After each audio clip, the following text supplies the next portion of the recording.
Okay, it is 2:15 in the morning.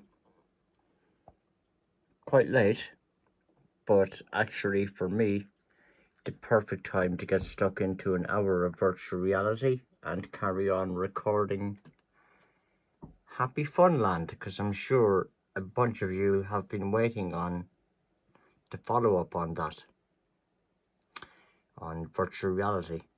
Now, I haven't set up my green screen camera yet, so you're not going to get to see me wearing the headset. You're just going to get to see what I'm seeing. But I have purchased the... where did I put it? Right here. It's basically for streaming, yeah. You've got your camera for pointing at me. Elgato are very big, they're the main company, I suppose, used for streamers, for streaming gear. Like, that's an Elgato camera.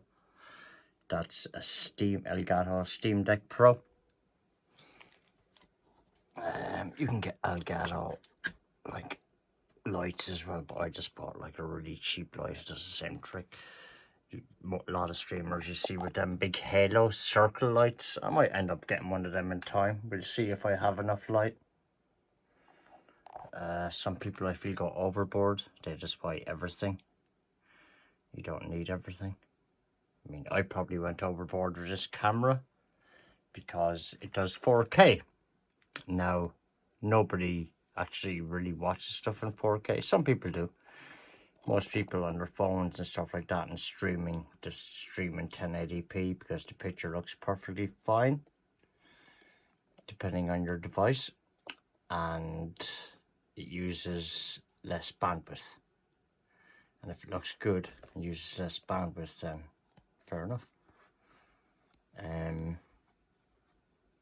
But that's YouTube. That's a whole other story. Like if I was watching a movie, say on Netflix or on Prime, then I'll turn it on to 4K. That's a little bit different than streaming YouTube. Huh? I don't know if you ever stuck a YouTube. It works a bit better these days. It depends on your internet. But at the start, I remember sticking on when I got my 4K TV first. And the way I used to test out the quality was with footage, David Attenborough type stuff, where it gave panoramic views of forests with different amazing shades of green, sun rays.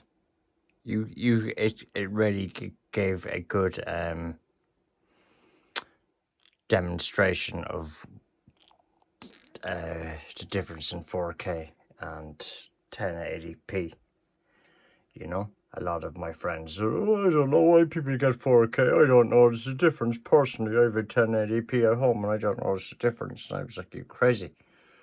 You don't notice the difference. They're like, nah. Until I showed them a difference. And they were like, all right.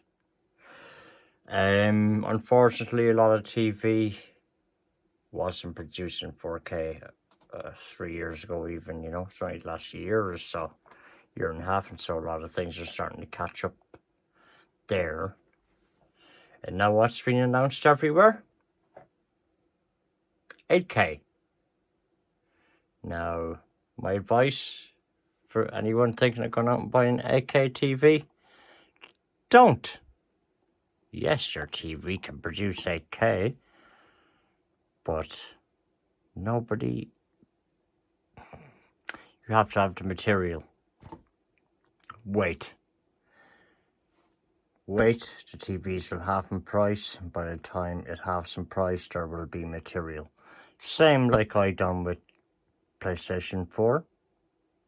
I waited till it was at the end of its life. I picked it up for 100 and something euros, a PlayStation 4 Pro. I picked up a 4K TV, the one you're looking at, right in front of me, for 300 and something euros. 43-inch, brand new.